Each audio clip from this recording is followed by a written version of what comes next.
July 11th, 1943. Monte Castelvetrano, Sicily. The sweat dripping from Unteroffizier Klaus Zimmermann's forehead mixed with the dust kicked up by the approaching American column, creating muddy streaks down his sunburned face. Through his binoculars, he watched the American infantry advancing across the wheat field below, their movements confident, almost casual. These were not the demoralized troops German propaganda had promised would crumble at first contact. Zimmermann counted the rifles in the lead squad. 8 men, all carrying what appeared to be the same weapon. No distinction between riflemen and squad leaders. Strange. In the Wehrmacht, you could always identify the officers and NCOs by their MP-40 submachine guns. He lowered his binoculars and checked his own Karabiner 98K, working the bolt-to-chamber around. The smooth action, perfected over 5 years of war, gave him comfort. This was the same rifle his father had carried in the Great War, essentially unchanged. German engineering at its finest.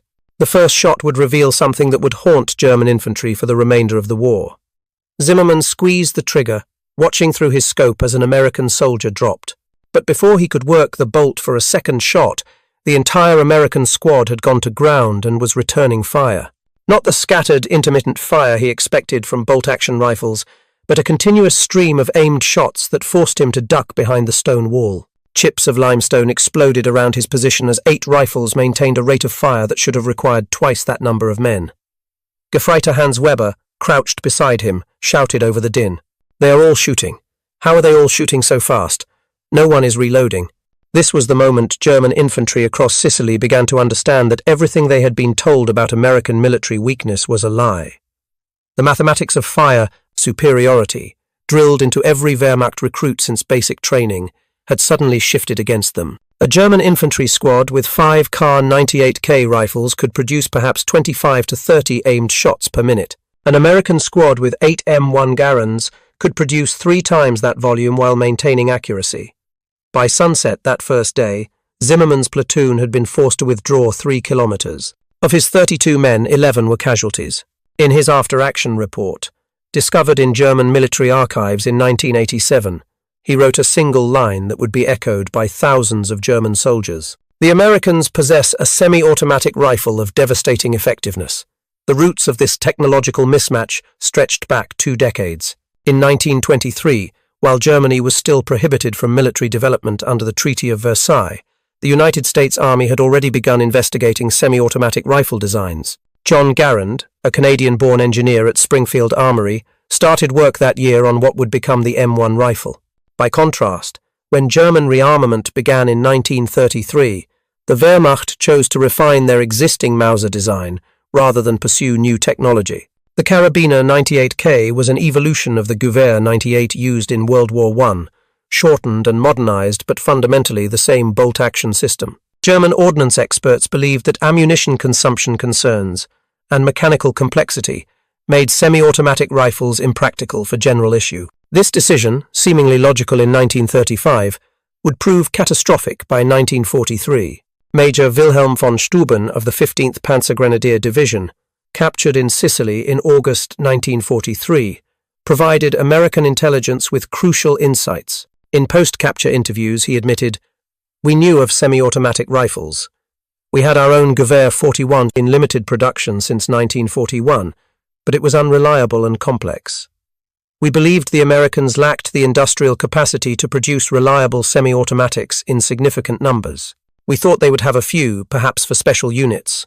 When we discovered every American rifleman carried one, it was shocking." The disparity became more pronounced as German soldiers studied captured M1 rifles. Feldwebel Friedrich Müller, a veteran of Poland, France and Russia, examined his first captured Garand on July 23, 1943 near Palermo. His detailed technical notes, preserved in his personal diary, reveal a professional soldier's growing respect for American engineering. 8 rounds in an internal magazine that loads with a single motion. No fumbling with individual cartridges like our Mauser. The operating rod system is robust, simple to maintain. Gas-operated, so the soldier does not fight the mechanism like with our Gewehr 41. This is not the weapon of an inferior army. The tactical implications were immediate and devastating.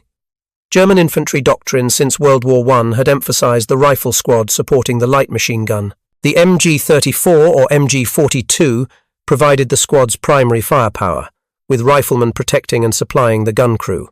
This worked well when opposing forces had similar weapons, but American squads, with every man capable of rapid semi-automatic fire, could suppress German machine gun positions while maneuvering to flank them. The individual German rifleman, working his bolt between shots, could not match the sustained fire of his American counterpart. Lieutenant Kurt Hoffmann of the Hermann Göring Division experienced this firsthand during the fighting for Troina in early August 1943.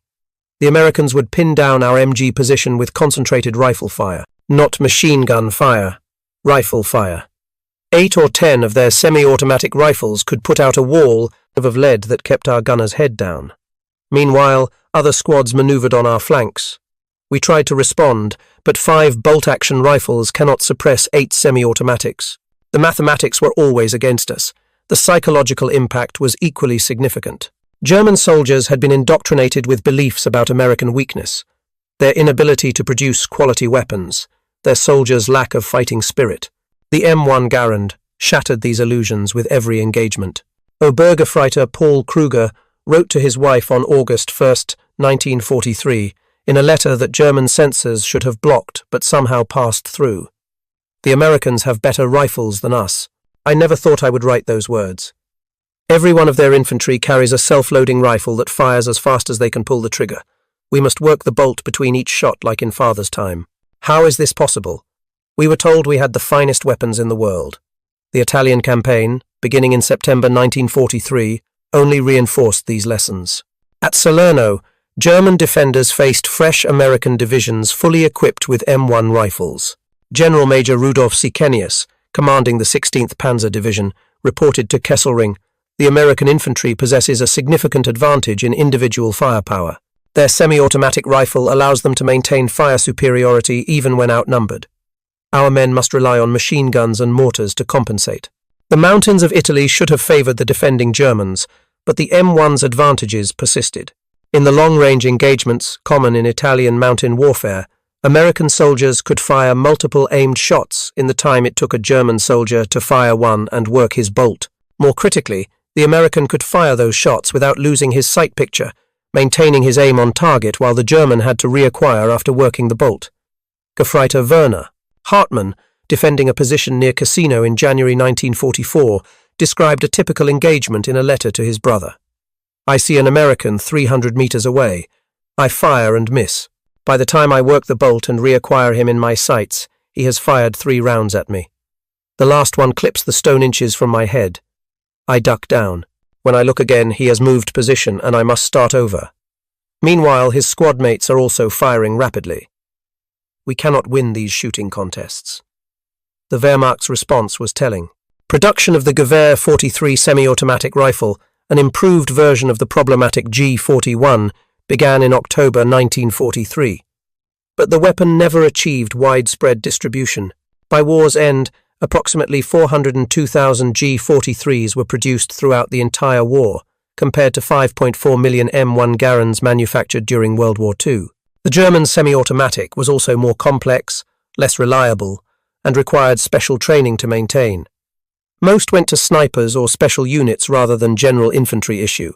More significantly, the Germans accelerated development of the Sturmgewehr 44, the world's first assault rifle. This revolutionary weapon, firing an intermediate cartridge with selective fire capability, was specifically designed to counter American firepower superiority. Hitler himself initially opposed the weapon, believing the answer lay in traditional rifles with longer range. Only after frontline commanders repeatedly demanded more weapons like the enemy's semi-automatic rifles did he relent. The SG-44 arrived too late and in too few numbers to matter. Fewer than 425,000 were produced by war's end. The Normandy campaign of June 1944 brought the firepower disparity to its peak.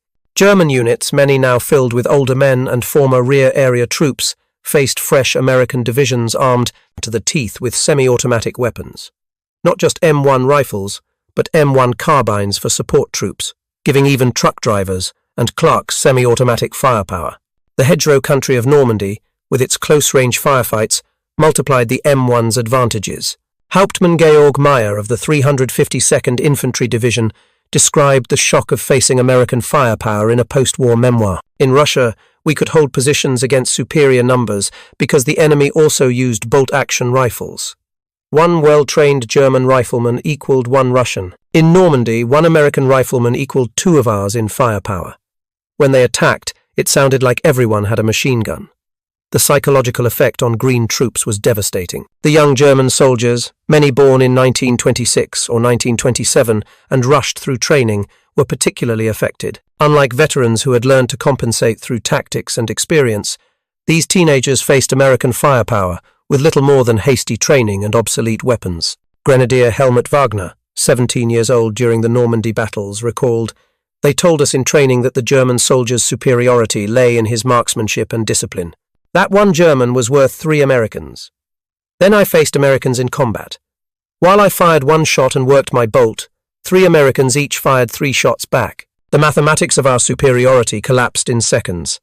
The M1's distinctive ping, the sound made when ejecting an empty en-bloc clip, became part of combat mythology. German veterans claimed they listened for this sound to know when Americans were reloading. American veterans claimed they threw empty clips to fool Germans into exposing themselves. The reality, documented in numerous after-action reports, was that battlefield noise made such tactics impractical. What mattered was the continuous volume of fire 8 M1 rifles could maintain, not the brief reload interval. Statistical analysis supports the veterans' accounts. U.S. Army studies showed that units equipped with M1 rifles consumed approximately 3 times as much ammunition as those with bolt-action rifles, while achieving significantly higher hit probabilities. The average trained soldier with an M1 could fire 40 to 50 aimed shots per minute at the range, versus 15 to 20 with a bolt-action rifle. In combat conditions, this translated to sustainable rates of 20 to 30 shots per minute for the M1 versus 8 to 10 for the Kar 98K. The German military's own analysis was damning. A Wehrmacht report from December 1944, captured by the US Third Army, stated, "The enemy's semi-automatic rifle provides him with fire superiority at all combat ranges. Our infantry can only achieve parity through perfect coordination of rifles with light machine guns, which is rarely possible under combat conditions. Individual American soldiers possess more firepower than individual German soldiers. This disadvantage significantly impacts morale and combat effectiveness." The Battle of Hurtgen Forest from September 1944 to February 1945 demonstrated the M1's advantages in the most brutal conditions. In the dense woods, where visibility was limited and combat ranges short, the M1's rapid fire proved devastating. German veterans spoke of American squads putting out walls of lead that stripped branches from trees and made movement impossible. The forest negated many American advantages in armor and air support, but the individual firepower superiority remained decisive. Feldwebel Kurt Becker described a typical engagement in the Hurtgen. The Americans would detect movement, and entire squads would open fire immediately. Not carefully aimed shots, but rapid fire in the general direction. The sheer volume would pin us down. Then they would adjust and begin aimed rapid fire. We could not respond with equal volume. Our machine gunner would try, but 8 or 10 Garands would suppress him immediately. We lost more men in that forest trying to move under American rifle fire than from any other cause. Lieutenant Howard Kettlehut, a U.S. forward observer during the Hurtgen battle, directed 18 battalions of artillery against German counterattacks. But even he noted that the basic infantry firefight was often decided by rifle fire. The Germans would advance in the traditional manner, firing and moving. Our riflemen would simply pour on the fire. 8 Garands firing rapidly could stop a German squad in its tracks. They had to rely entirely on their MG-42s, and once we suppressed those, they were helpless. The Ardennes offensive of December 1944, Germany's last major attack in the West, demonstrated the firepower gap starkly. German infantry, attacking through forests in poor visibility, should have had every advantage. Instead, American soldiers, many from rear area units thrown into emergency combat, held their ground with sustained semi-automatic fire. The individual American soldier could put out enough firepower to slow German advances until reinforcements arrived. Oberleutnant Franz Becker, captured during the Battle of the Bulge, provided perhaps the most cogent analysis during his interrogation. "You Americans think your superiority came from tanks and aircraft. These were important, yes. But for the infantry soldier, your rifles were the decisive advantage. A German squad had one machine gun and several rifles. An American squad was essentially 8 automatic weapons and a machine gun. We could never match that firepower. Private First Class Richard Zimmerman of the U.S. 28th Infantry Division recalled a critical engagement. The Germans came through the forest in the fog. We couldn't see much, but we didn't need to. We just fired into the mist, working through our clips. 8 rounds, reload, 8 more rounds. The volume of fire from just our squad stopped their whole platoon. They couldn't advance through it. His German counterpart, Grenadier Josef Müller of the 26th Volksgrenadier Division, remembered the same engagement differently. We advanced through the fog, thinking it would protect us. Then the American rifles opened up. So many shots, so fast. We tried to advance by rushes, but every time someone stood up, multiple rifles engaged him immediately. They could miss with their first shot and still hit you with their second or third before you found cover. We had to withdraw. The final battles in Germany itself, from February to May 1945, saw German forces increasingly equipped with captured weapons when possible. American intelligence noted numerous instances of German soldiers carrying M1 rifles taken from casualties. The German military even issued unofficial manuals on operating captured M1s, a tacit admission of the weapon's superiority. Unteroffizier Heinrich Müller, defending a position near Remagen in March 1945, made a telling entry in his diary. "Today I discarded my Kar-98 for an American Garand taken from a dead GI. I felt like a traitor to everything I was taught, but I want to survive this war. The rifle has German blood on it, but it might keep German blood, mine, from being spilled. Such is the madness we have come to." The industrial statistics tell their own story. In 1943, when German soldiers first encountered massed M1 rifles, Springfield Armory and Winchester were producing 130,000 Garands per month. By 1944, production peaked at over 200,000 per month. Total wartime production reached 5.4 million rifles. The Germans, meanwhile, struggled to produce even 10,000 G43s monthly at peak, with total wartime production of only 402,000 rifles, most going to specialized units rather than line infantry. The cost differential was equally telling. An M1 Garand cost the US government approximately $85 to produce in 1943. A Kar-98K cost the German government approximately 70 Reichsmarks, roughly $28 at official exchange rates. But the combat effectiveness differential far exceeded this minor cost difference. Studies suggested that a squad armed with M1s possessed approximately 2.8 times the firepower of one armed with bolt-action rifles.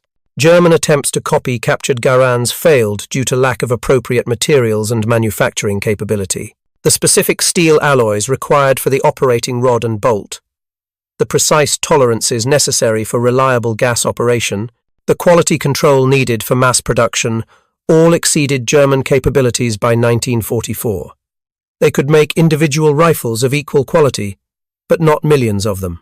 Major Hans Gruber, a Wehrmacht ordnance officer captured in France, explained to interrogators, "We could examine your Garand, understand its principles, even improve certain aspects, but we could not produce it in quantity. It required steel alloys we lacked, machine tools we did not possess in sufficient numbers, and a production philosophy alien to our tradition. We were craftsmen trying to compete with your factories." The M1's reliability in harsh conditions also surprised German soldiers accustomed to their own weapons' sensitivity to dirt and cold. The Garand's gas system, while requiring maintenance, was more forgiving than the complex mechanisms of German semi-automatic attempts. In the mud of autumn and the snow of winter, M1s continued functioning when more complex weapons failed. SS Unterscharführer Friedrich Berger of the 12th SS Panzer Division, an elite unit, admitted after capture, "Even we SS, supposed to be the finest German soldiers, struggled against American firepower. We had better training, arguably better tactics, certainly better motivation. But when every American could fire 3 shots to our 1, tactics and training could only do so much." The M1 Garand influenced German tactical development in unexpected ways. Knowing they could not match American firepower directly, German units increasingly relied on infiltration tactics, night operations, and ambush. The goal became to engage at ranges where the firepower differential mattered less, or to achieve surprise that negated the American advantage. A captured German training manual from January 1945 stated bluntly, "The enemy's semi-automatic rifles provide him with decisive firepower advantage in direct engagements." Frontal attacks against prepared American positions will result in excessive casualties. Emphasis must be placed on indirect fire support, infiltration, and night operations to minimize exposure to enemy rifle fire. The last months of the war saw increasingly desperate German measures to address the firepower gap. Volkssturm units, armed with captured weapons when available, explicitly sought American weapons. Hitler Youth units trained with wooden rifles were told they would receive weapons taken from enemy dead. The proud Wehrmacht that had conquered Europe was reduced to hoping to scavenge superior weapons from its enemies. Gefreiter Paul Wagner, 16 years old in April 1945, remembered, "Our sergeant told us not to worry about having only old rifles or sometimes no rifles. He said we would take American weapons after our first victory. We all knew what that meant, that our own weapons were inferior. It was devastating to morale.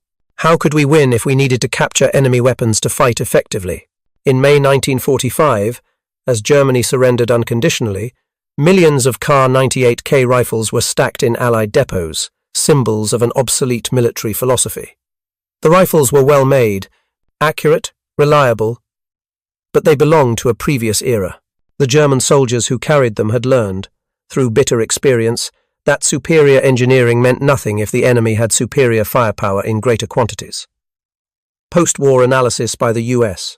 Army concluded that the M1 rifle had provided American forces with a significant tactical advantage throughout the European theater. Conservative estimates suggested the firepower advantage translated to a 20 to 30% reduction in American casualties and a corresponding increase in German losses in infantry engagements. German analysis was even more stark.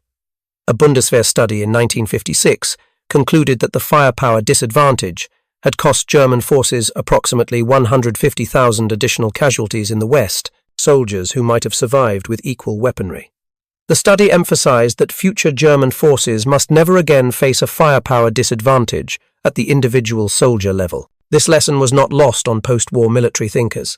The Bundeswehr, West Germany's post-war military, made semi-automatic rifles standard from its inception. The G1 rifle, a variation of the Belgian FN FAL, ensured German soldiers would never again face the firepower disadvantage their fathers had endured. Soviet military thinkers, studying the conflict, accelerated distribution of semi-automatic and automatic weapons. The AK-47, designed in 1946 and refined through 1947, was explicitly intended to ensure Soviet soldiers would never be outgunned as German soldiers had been. At a 1995 reunion in Normandy, former Feldwebel Ernst Hoffmann met former Staff Sergeant James Patterson, who had faced each other at St. Lo. Hoffmann picked up Patterson's commemorative M1, worked the action, and said simply, "This rifle won your war." Patterson replied, "This rifle saved my life." Both were correct. The M1 Garand superiority, and over the Kar-98K, was not merely technical but represented a fundamental shift in military philosophy. It demonstrated that mass production could provide superior weapons to every soldier, not just elite units. Every German soldier who faced American infantry learned this lesson, one trigger pull at a time. General-Lieutenant Friedrich von Mellenthin captured the essence of this transformation in his memoirs. "We learned in Russia about mass and courage. We learned from the British about determination and intelligence. But from the Americans we learned about the terrifying efficiency of industrial warfare. Every one of their soldiers carried a rifle that should have been reserved for our elite troops. When every enemy rifleman has an elite weapon, you are not facing soldiers but an entire nation's productive capacity. We never had an answer for that." The German soldiers who faced M1 Garands in World War II learned a lesson that would reshape military thinking for generations. Superior individual weapons, mass-produced and universally distributed, could provide decisive tactical advantage. The age of the craftsman's rifle had ended in the mud of Italy, the hedgerows of Normandy, and the forests of Germany. The age of industrial warfare had been written in 8-round clips and semi-automatic fire. The transformation was complete. German soldiers who had entered the war confident in their weapons' superiority left it knowing they had been fundamentally outclassed. Not by courage, not by tactics, but by superior technology, mass-produced and placed in the hands of every American infantryman. The M1 Garand had not just defeated the Kar-98K, it had defeated an entire philosophy of warfare.